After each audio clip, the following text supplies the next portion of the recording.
I guess I can start by introducing myself. So I'm Sam Woodburn. I'm a second year neuroscience PhD student at, there's some people, hi. I'm a second year neuroscience PhD student at the University of Cincinnati. I work in Eric Wolob's lab. So we look at how microglia interact with neurons, both generally, but most specifically under chronic stress, and in animal models of major depressive disorder.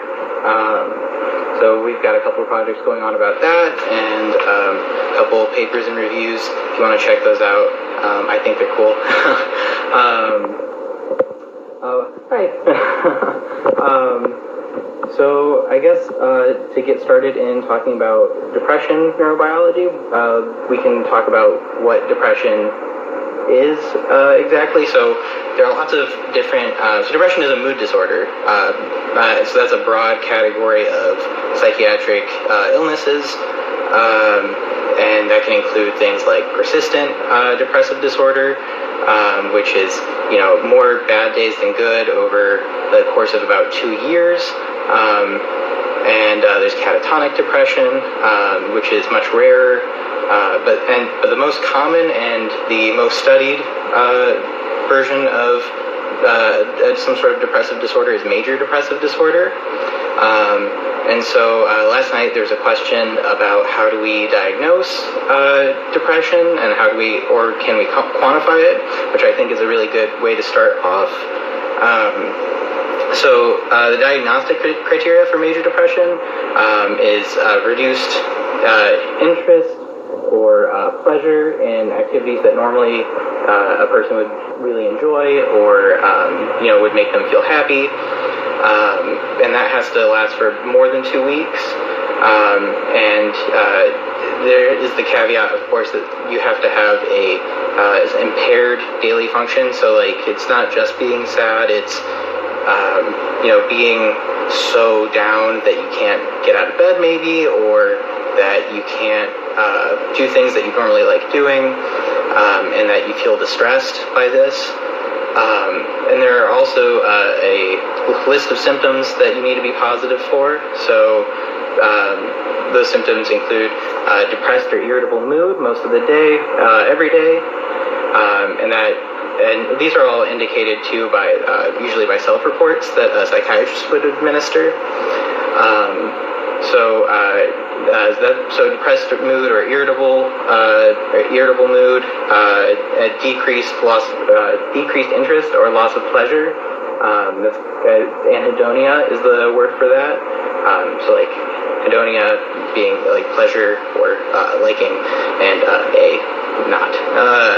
Then significant weight change or changes in appetite, and those can vary from both extremes. So if somebody puts on a lot of weight, about 5% of their initial BMI, body weight, another BMI, then that can be indicative of something. Or if somebody loses all of that, that can also be indicative of something. So there's kind of both extremes where people can become, they can eat a lot, or they could eat very little. A lot of it has to do with the sort of liking relationship to food. And there's also change in sleep. That's a really huge one.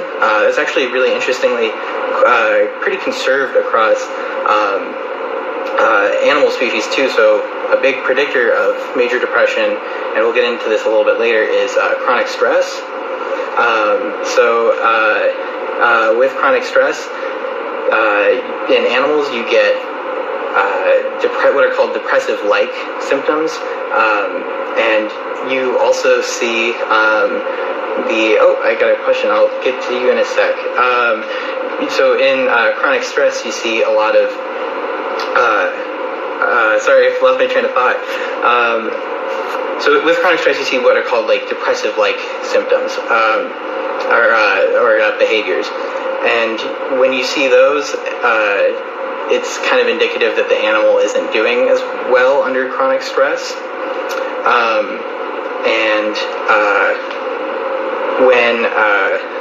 Sorry, I keep losing my train of thought. And but across people and animals, you can actually see a dysregulation of sleep cycle, and that has to do with levels of cortisol. So you normally have like sort of this fluctuation of cortisol, which is actually it's involved in a lot of things, but one of the things that also is involved in is it's a stress hormone. So when the classic neuroscience example that is on every neuro exam, I'm pretty convinced at this point. So you see a bear, and then your cortisol essentially spikes, and what that does is it mobilizes your body to basically use up your energy and not build anything for the moment, not build any new proteins or any new energy stores. You just use what you have to get out of that situation. But it's also involved in regulating sleep. So with chronic stress and major depression, you see changes in that. It can translate to change in sleep. So some other things real quick are change in activity, fatigue and loss of energy, guilt or feelings of worthlessness, feeling like you're a burden on everybody, diminished concentration is also a pretty big one. People usually think of sort of like the emotional symptoms that are sort of associated with depression, partially because of the name. But it also comes with cognitive symptoms as well. So people who are suffering from depression or a depressive episode will have poor working memory. So that's a really short-term version of memory, if you don't know. So like, we think of memory as usually like something like a specific event. Years ago, like at my 4th birthday party, we had Power Rangers birthday cake, and it was awesome, and everyone had a good time. But working memory would be like the kind of an order of seconds to minutes, maybe, where like I'm remembering right now like the words I said previously, but I don't have to think about it. You just kind of remember what you've said so that I'm not just like losing my train of thought everywhere and nothing makes sense. So that can be a little bit impaired with a depressive episode. And also, so the last symptom on there is suicidality. So thoughts of suicide or plans or making plans about suicide, which is obviously a very severe symptom. So those have to persist for about 2 weeks for somebody to get diagnosed with depression. So I got asked in the comments what motivates me to study. So I actually have been diagnosed with major depressive disorder since I was about 7 years old. It made some things really hard growing up. It's something I've had to learn how to cope with and to manage, and it isn't always very easy. But it had a really big impact on me, especially in my teenage years. And so going through that, once I thank you. Once I started to get better and started to recover, I felt like I wanted to give something back, and I found that research was a really good outlet for me. So I tend to kind of obsess over things, which is not great in the context of depression. But in the context of research, where you're doing one problem and really repetitive work, it can help out. So research has been a great outlet, and I wanted to combine those things. So that's very generally why what motivates me to study depression. I also got asked, what the relationship between depression and anxiety is. So those are actually really, really tightly correlated. They are discrete disorders.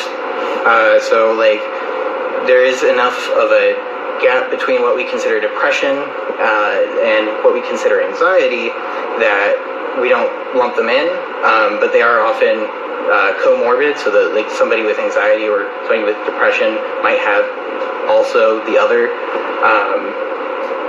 and that might be for numerous reasons.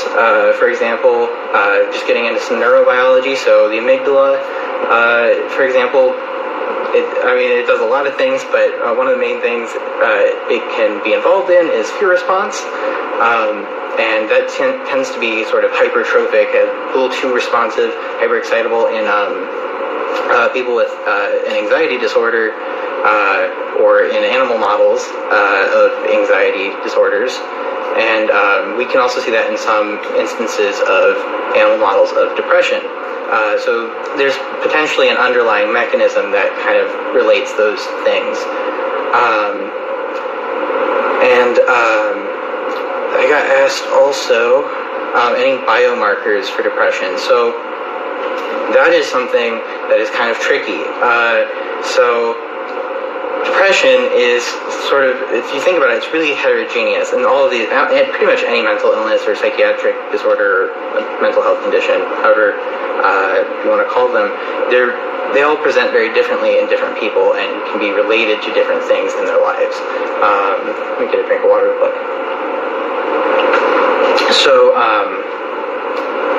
So it's hard to pinpoint an exact biomarker that'd be good for everyone. There are some consistencies that we see. So some of the most consistent things are decreased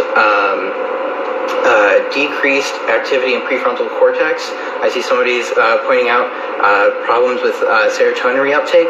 That can so there's a pretty big debate about there. There's pretty much always been a big debate there. And we can get into that in a sec. We see pretty consistently a decrease of activity in prefrontal cortex. We see sometimes an increase in amygdala activity and a decrease in hippocampal activity and neurogenesis in the hippocampus, although that's hotly debated whether or not that happens in humans now. And that's a little bit outside of the scope of what I know and how to talk about well.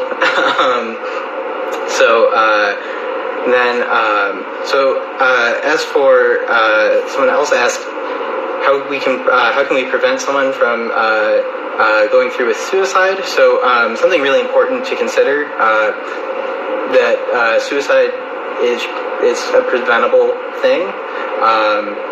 And there aren't a lot of there's no defined way of how to deal with that, right? But there are a lot of helpful things you can do. If that's something you want to look into, I would highly recommend checking out National Alliance of Mental Illness, or on Mental Illness, or NAMI. They have a lot of resources for those sorts of questions. They also do lots of programs. I volunteer with them. I talk about my experience with depression and try and get people in contact with resources through them.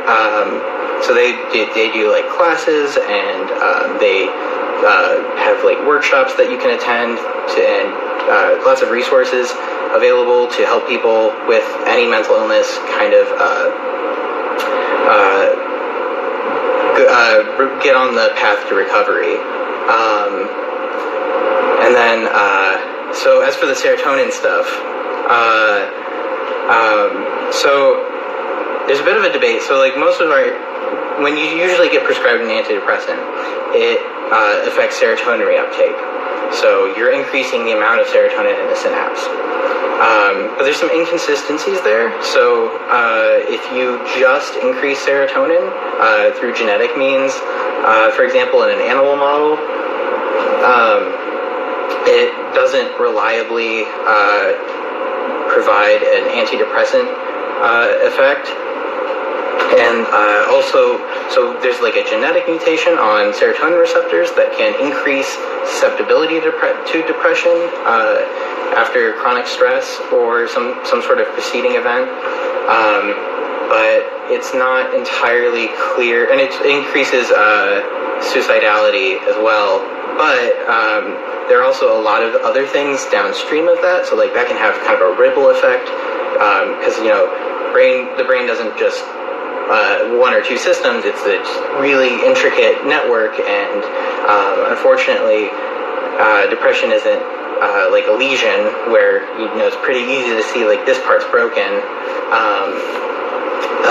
So we see Instagram ID is psychroglia, so PSY Chrogia. It's a really bad pun with psychiatry and microglia, which are objectively the best cells. That's a fact.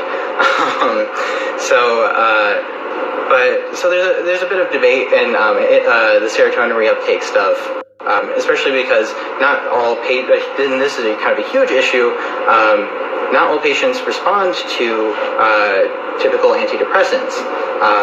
So there's actually a good chunk of people who are prescribed SSRIs, so selective serotonin reuptake inhibitors, or even tricyclics, which are not prescribed as often. They essentially have the same effect, but they hit more neurotransmitter systems like norepinephrine or dopamine. And they're not prescribed as often, but again, there's a huge patient population that doesn't really respond to them very well, and those people are typically classified as treatment resistant. So one of the big things now, and one of the sort of the model that we use in my lab at the Wolof lab, is based on sort of an excitatory synapse hypothesis. So we look more at glutamate, and because one of the things we see in human and animal studies is decreased excitability, decreased excitation in the prefrontal cortex and hippocampus. So there's decreased glutamate activity in those areas. And interestingly enough, so something very exciting, I think, we're starting to see the development of what are called rapid-acting antidepressants. So whereas a serotonin targeting drug, like an SSRI, like Prozac, might take about 4-ish weeks to start working, with drugs like ketamine or scopolamine, or I think the generic name is Glix-13, but the actual drug name is Repastinel, I think. You see a huge surge in glutamate activity, and that happens through a couple different mechanisms. But what they ultimately do is they provide an antidepressant effect in a matter of hours rather than after 4 weeks. But you have to be really struggling because they have a lot of side effects, unfortunately. But they've been shown to be really effective in these treatment-resistant cases. So if somebody is feeling like they might hurt themselves, or they just can't get better, they I wish I could link the studies in. I don't know that I can from here, or especially on my phone, because they're all saved on Mendeley. If you want to see, if you want some, I would highly recommend checking out the works of Ronald Duman. That's a D-U-M-A-N. He's at Yale. He's kind of he's pretty much a superstar in depression literature. I also recommend some of so he's also the postdoc mentor of my graduate mentor, Eric Woleb. That's W-O-H-L-E-B. I should know how to spell that off the top of my head, probably. Don't tell Eric. So he did some work looking at scopolamine, which has a different mechanism of action. And then if you type in Glix-13 into Google Scholar, it should be the first result that pops up should be the initial study. I can look for the first author on that, maybe. So how do I make studying fun? That can be hard sometimes. So I do animal research usually. So I don't get that clinical side, which I think is super duper important, but I think can also be a little bit more heart-wrenching, because having to sort of feel with your subjects can be difficult, I imagine. But I get sorry, I keep losing my train of thought as I'm trying to pull up this paper. Let's see those. First author is Bergdorf. That's Burgdorf. So that's Glix 13. It works kind of similarly to ketamine. There's a lot more literature on ketamine. You're gonna, like, if you look for these things, you're gonna find a ton. Also, electroconvulsive therapy has a similar rapid acting effect. So if you want to look at that, highly recommend. It's cool stuff. So I do animal research, and I try to make things fun just by really getting into looking at trends, or like the bits in our data that start to look interesting, especially since we look at neuroimmune interactions. So immune cells called microglia are in the brain, and they do a lot of different things, some of which aren't as appreciated as others. So looking at how they change in response to the way that neurons are changing is actually pretty exciting for me, but I also get really excited over bar graphs, so, you know, take that as you will. But I also have a really good lab environment. Eric Woleb is an awesome mentor. We have a great postdoc named Justin Bollinger, and our research assistant Matt is a really cool guy, so, you know, I have a good team to hang out with while we're studying. Still waking up, got a nice cup of tea. So your question, can electroshocks stimulation help the brain with depression? So yeah, so there's still a huge stigma around electroconvulsive therapy in humans, or electroconvulsive stimulation in rodent models. I think partially because of that scene in One Flew Over the Cuckoo's Nest, if you've ever seen that, with Jack Nicholson. Some good books.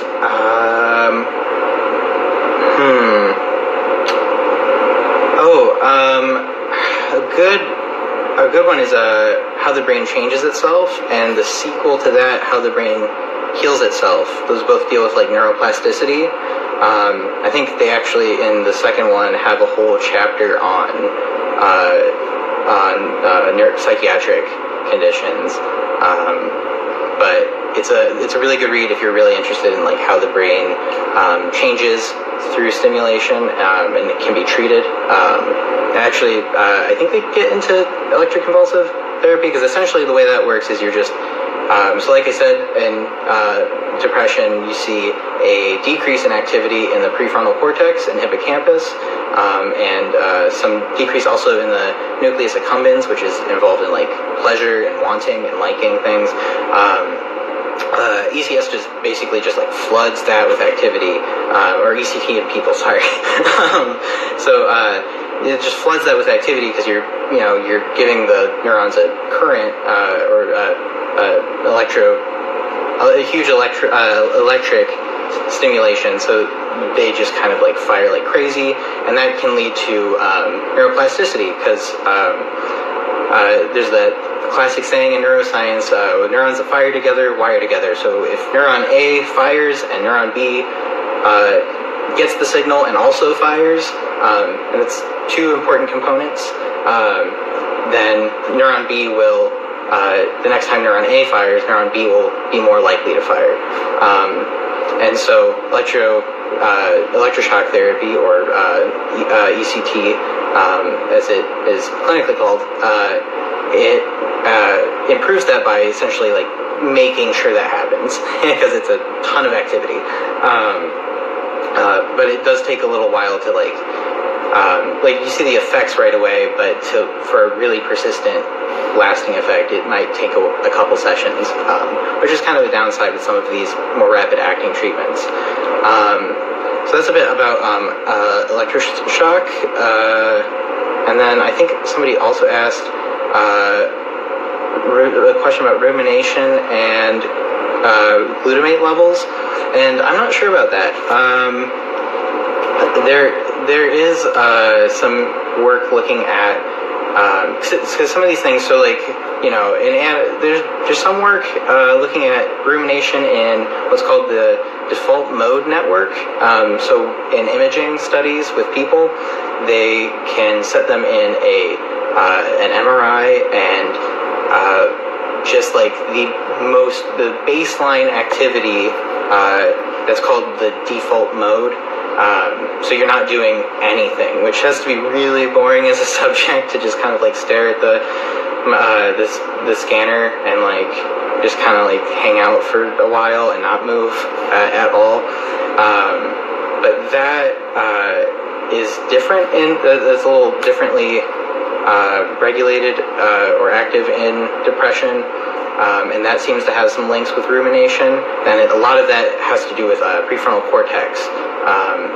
And like I said, prefrontal cortex activity is decreased. There's less of a glutamate activity in there, so there's less excitability, or fewer neurons are firing there, and that prefrontal cortex also has stuff to do with working memory, but off the top of my head, I can't say like how exactly those are strictly related. I don't want to talk too much on stuff I don't know, but happy to admit that I don't know it. So some questions I got last night as well, and feel free to keep asking them, asking some really good ones. Oh yeah, how I prepared for grad school to get into the PhD program. Kind of flew by the seat of my pants on that one.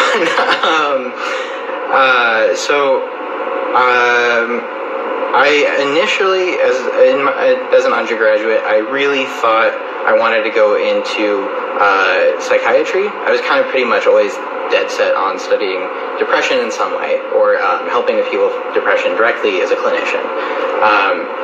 But I kind of fell in love with research as a freshman, and then started to not think I would do so well as a clinician, just because, for a couple different reasons.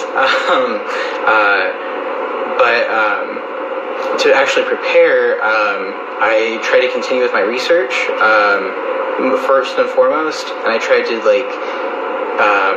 present at conferences and present posters, give talks if I could about my research, and try and work on my own research plans, and definitely apply for awards, because the way that at least my school seems to, so I go to University of Cincinnati, and the way we seem to, or the way our admissions process seems to look at stuff or evaluate applications, research experience and like awards are, or previous experience applying for awards are pretty heavily weighted, because that's what you'd be doing as a research scientist, and it shows that you've been doing this and you've been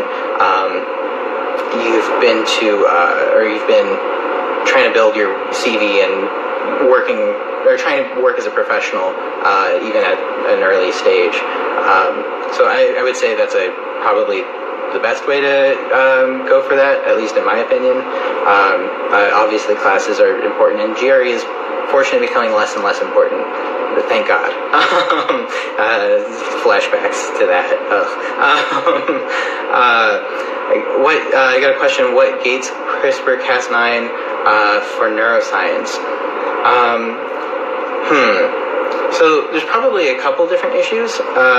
So one of the things is that CRISPR-Cas9 is a really useful molecular tool, but it's not necessarily it's not perfect, right? So you could target one gene and accidentally also target another one, or maybe targeting one gene, like getting rid of it, could make another one become dysregulated somehow. So you could have this essentially cascade of effects. So like that's a huge issue, especially like to think about just how intricate the brain is. It can be really difficult to predict what exactly would happen as a result of sort of messing with those things in people. Although we do it in animal models all the time, just to kind of hint at what those pathways might be. But also there are lots of protective measures that are just kind of innate to the brain. So how you might deliver CRISPR-Cas9 through a virus, if you were like trying to put it in a population, like somebody who already has something, or like a birthed person or an adult. So that'd be kind of an issue because, the brain doesn't super love having viruses just injected into it, and there are lots of barriers in place to make sure that things don't get up into the brain, which is a huge issue with medication also, or developing medication. And then there's also sort of the issue with sort of doing that at a embryonic or I guess developmental stage, like giving it injecting into the gametes, where things developmentally might have an effect as well. So like it's hard to figure out exactly what would go on, but hopefully with that technology is improving, so hopefully it could be useful clinically at some point. Do mouse models really translate well to humans, or are they better?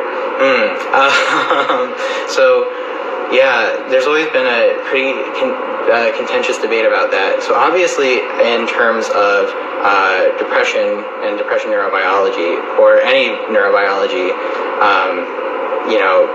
mice don't have the same brains as people.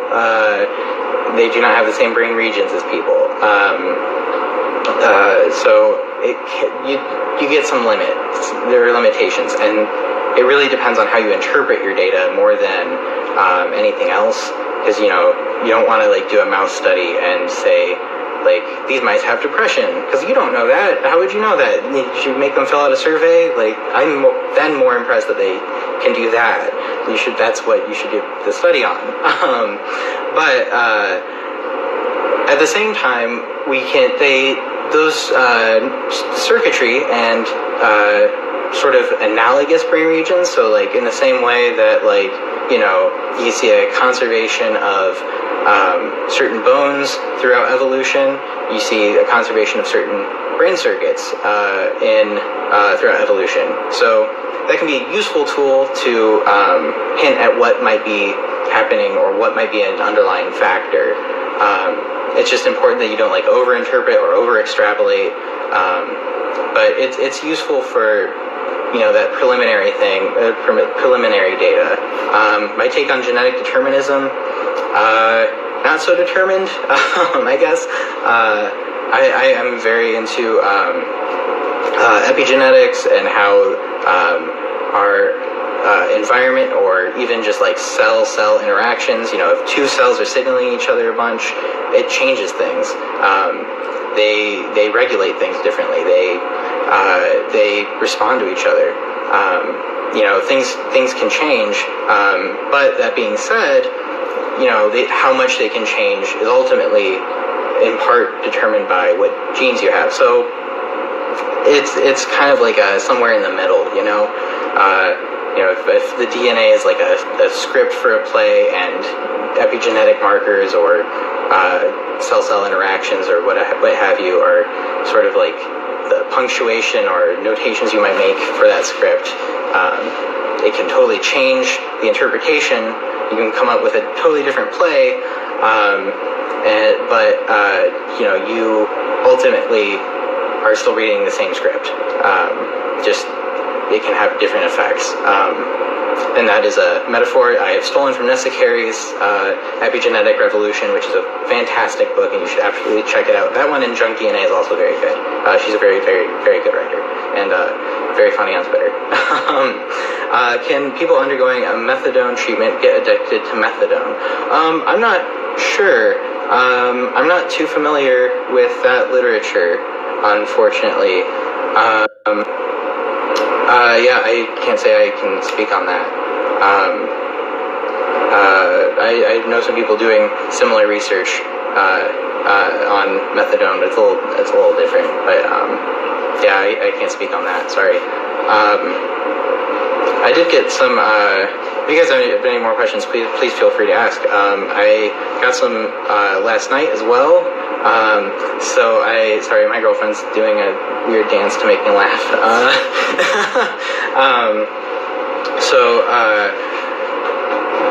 Damn it, Jackie. I got some questions about glia.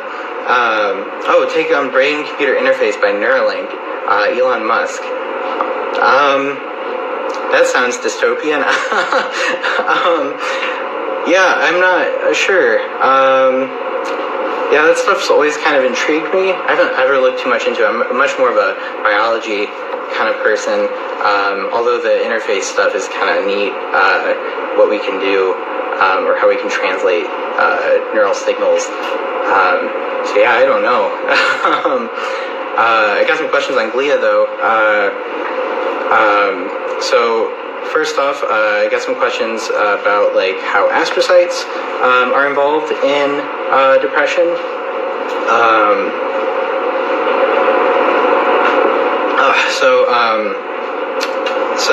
Astrocytes are really crucial for glutamate transport, and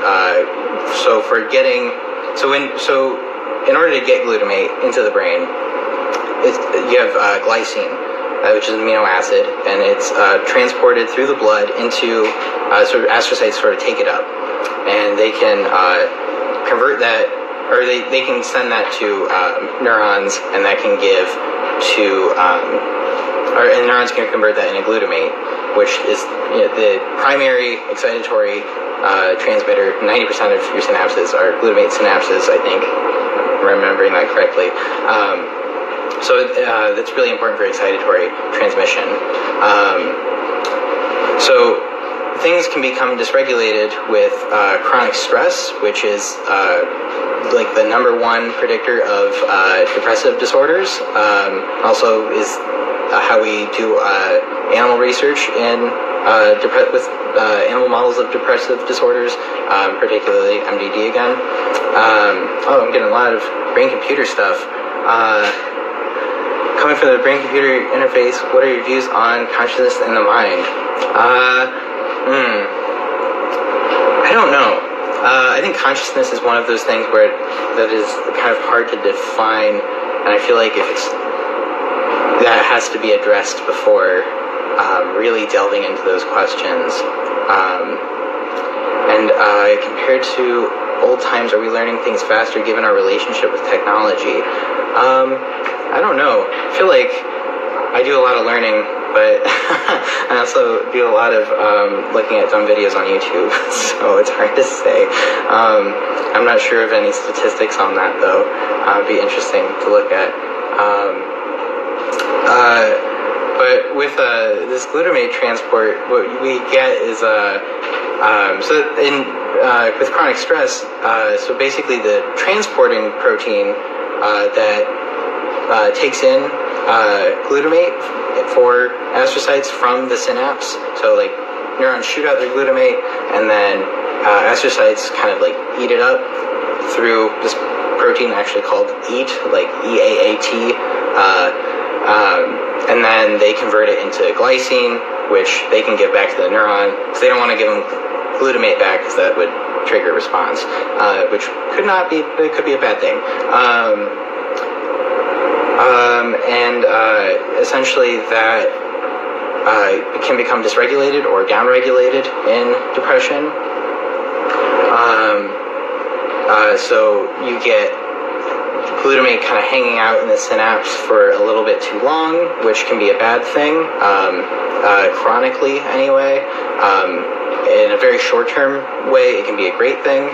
That's how treatments like ketamine or electroconvulsive therapy work, in essence. But that's a very short time period and a lot.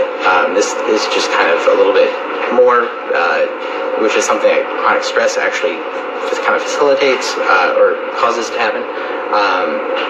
So you can get depressive-like symptoms from that, or by improving that, you can actually get an improvement in symptoms pretty rapidly.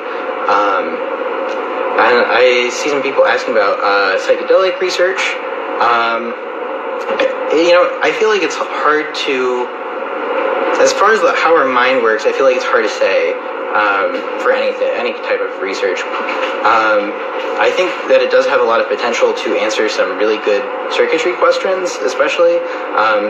and therapeutic questions as well. I know there's there's a few people. Unfortunately, there's not a lot because of how they're regulated, at least in the U.S. So it's tricky to say exactly what the benefits could be, because there just isn't enough research on how they work, because they're hard to come by, and because they're so tightly regulated. How can pollution affect our behavior? So I have a couple of friends who work in sort of the neuroscience side of like environmental toxicology stuff. So they look primarily at things like attention and memory and learning, so sort of cognitive things, especially with like heavy metals. So those can like interfere with neurotransmitter systems. They can block receptors for those neurotransmitters, and that can cause a lot of issues in working memory or in attention and focusing. And those things can also lead to immune activation. So in the context of depression, immune activation, I mean, in some instances, in some ways, it can be a helpful thing. So there's some interesting work with electroconvulsive therapy and immune responses, and how those things are actually maybe related. But persistent immune activation can actually increase susceptibility to depression. And it also takes up a lot of energy to do, so it can leave you kind of already, like if you think about having a bad flu or something, or being exposed to some sort of toxin in the air, or as a pesticide, it can kind of decrease your mobility, which can then feed into depression, because you're not going out, or not able to do things, and that can leave you a little isolated, which is a pretty big risk factor. Pollution can definitely affect behavior, which is something we need to address pretty rapidly. And then a link between chronic stress and PTSD and depression. So PTSD and depression have sort of, as far as I'm aware, they have some overlap, and but as far as disorders, they're pretty discrete, right? PTSD is, there's some sort of event, and things that sort of remind you of that event or are similar enough to that event can, it's psychroglia, is PSYCHROGLIA, well, all one word. Like that, actually, can't I?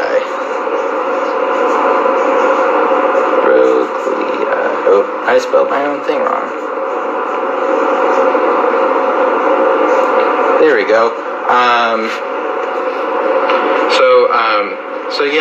But at the same time, those things can be related as well. The anxiety that comes with PTSD can inform like a depressive disorder, or it may be that having a depressive disorder can feed into that. I'm not sure what the actual comorbidity is on those things, but both of them can be involved with how the prefrontal cortex. So this is more animal related.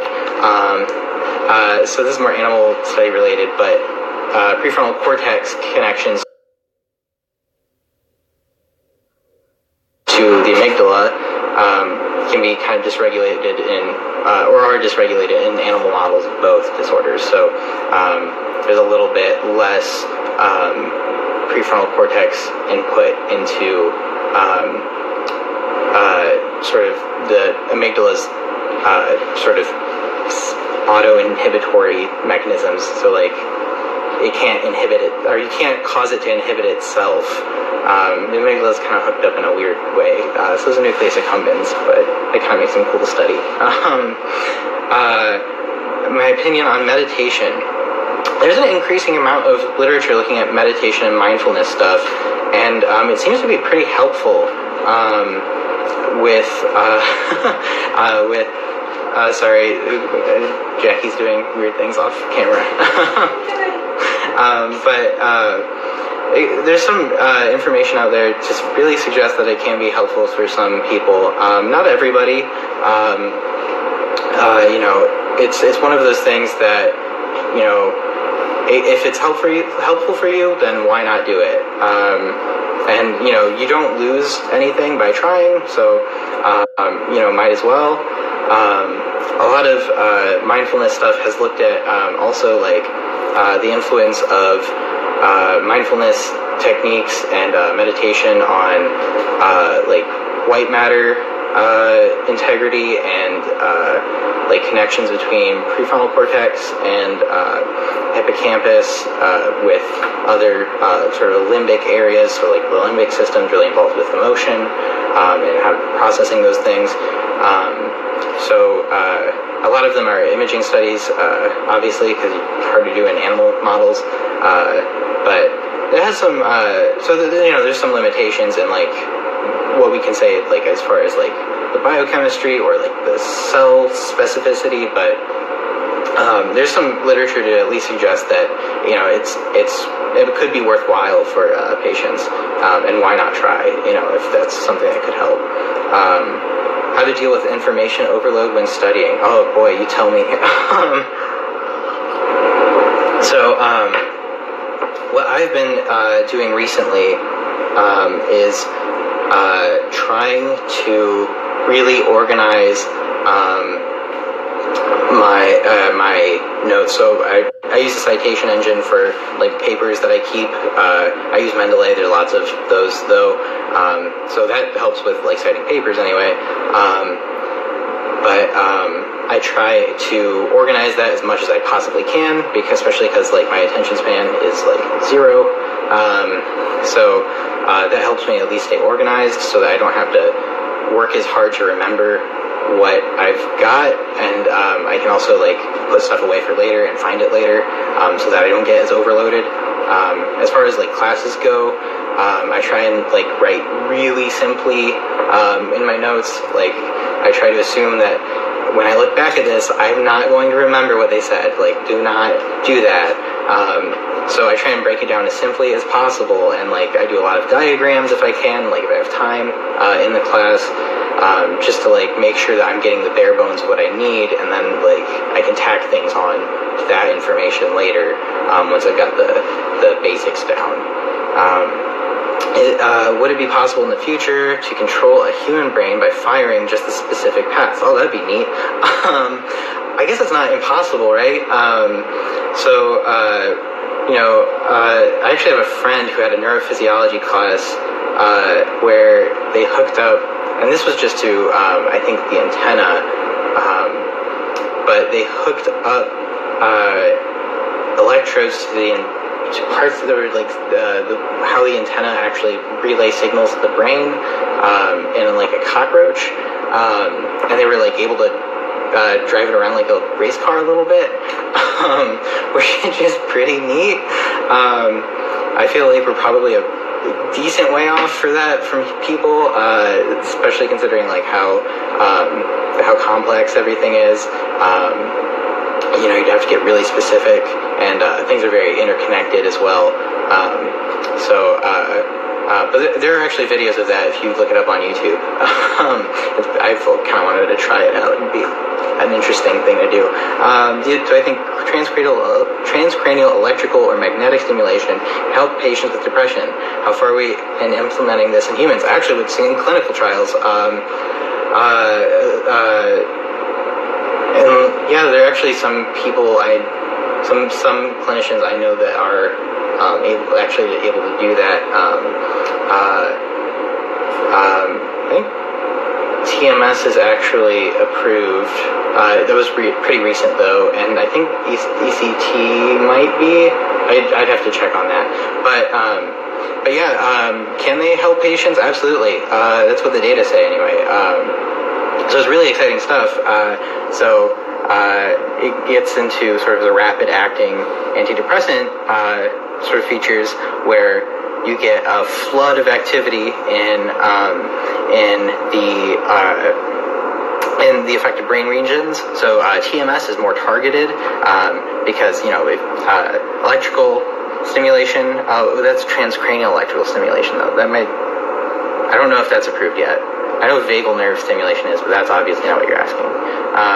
So I don't know about transcranial electrical, but electroconvulsive stimulation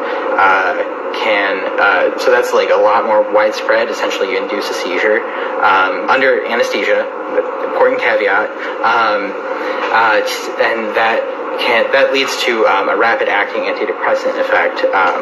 So you get a lot of brain activity very quickly, and that can lead to increased neuroplasticity and maybe neurogenesis in people. Seems to be the case in rodents. Again, not going to get into the controversy there, whether or not it happens to people. But you get some really cool stuff. Yeah, sure thing. I also highly recommend if you look at if you look at immune system stuff with the electroconvulsive stimulation or therapy, because there's some really interesting crossover. I'm a little biased because my lab does neuroimmune research, so I tend to think the immune system stuff is pretty neat. But there's a lot of crosstalk, so it's really cool. What's my take on the scope of stem cell and regenerative medicine? As far as depression goes, so I won't speak on other stuff because I've seen a lot of data that look pretty promising in models of stroke prevention as well. Thanks. It does rock. So I've seen a lot of really neat stuff with some stem cell research in other fields. I haven't seen anything in depression with stem cell research that I have personally found particularly compelling. Other people might be more informed about that than me, but I think that gets really tricky because again, depression is this really heterogeneous psychiatric condition where we're really honestly not sure exactly what is causing it. We have some pretty decent ideas, but those are very recent, and there's certainly not a consensus on this causes depression, or these three things cause depression.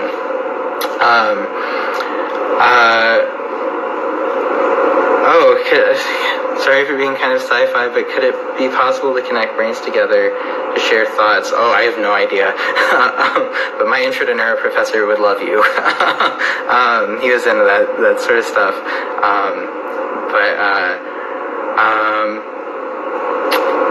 Any info on depression leading to other neurodegenerative disorders? That's very interesting. So depression is actually really, really comorbid with neurodegenerative disorders such as Alzheimer's and Parkinson's.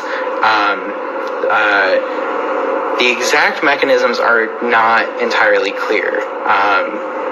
However, individuals with depression are at a greater risk to experience a neurodegenerative condition sometime later in life. And people who have a neurodegenerative condition also are more likely to experience depression, which possibly means that there's an underlying mechanism. So it's not, like I said, it's not clear what that might be. If I had to take a stab at it, I would guess just the lack of activity. So, in depression, there's a literal depression of, there's a literal depression of brain activity in certain regions of the brain. So having actual cell death go on would obviously contribute to that. There's also some immune stuff going on. So both in Alzheimer's and Parkinson's, there's increased microglial activation. So microglia, for anyone who might not know, they are brain resident or I guess I should say nervous system resident macrophages. So macrophages are like the white blood cells that eat up stuff like germs. If you think about like the Magic School Bus episode where they go in the body, that's what I always think of. But microglia are much, they're small and they do a lot of different stuff and they only hang out in the nervous system. But they become more active and they'll start eating stuff up if they are sort of triggered to have sort of an more classical immune response. And that actually can happen in depression as well. So that might be another underlying mechanism. So in depression or with chronic stress, there's increased microglial activation. So so normally microglia have these like branch processes. They have like these tendrils that kind of go everywhere, and they like detect what neurons are doing. And when they get a little angry because there's an immune stimulus or something, they retract them and they become what's called like an amoeboid phenotype. So they lose all their processes and get this really big cell body, and then they're going to start eating stuff up. And in depression or with chronic, in depressed patients, there's increased microglial activation, at least in postmortem tissue. And in models of depression, you see that there is more microglial activity actually consuming synapses. So one of the things that my graduate mentor, Eric Wolub, published before he started at the University of Cincinnati, he looked at how chronic stress increases the signaling factor called colony stimulating factor 1, or CSF1, and that signaling factor causes microglia to increase their phagocytic activities. They're eating up more synapses, and you can actually see that under the microscope. You can see them actually engulfing synapses or parts of synapses, and that also seems to promote depressive-like behavior. Are these microglia mechanisms different between men and women? That's a good question. Though it might be the reverse. So they're asking,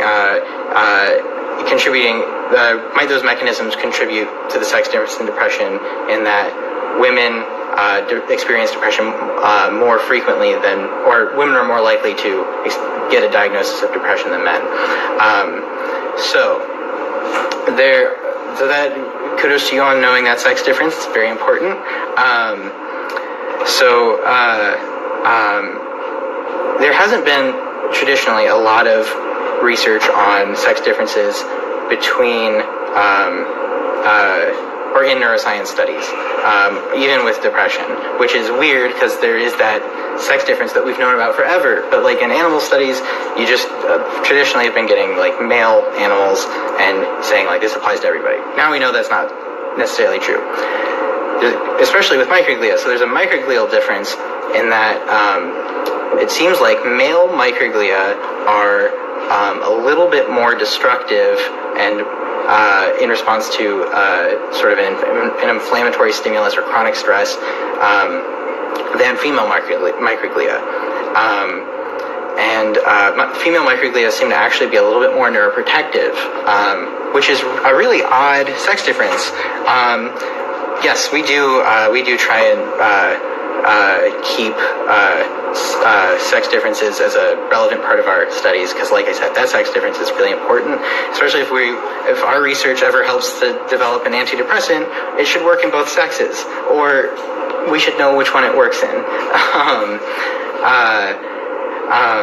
Actually, our postdoc, Justin Bollinger, he does a lot of microglial sex difference research. That's like his thing. He's kind of an expert on that stuff. Really fascinating. And there was this recent study that showed that actually,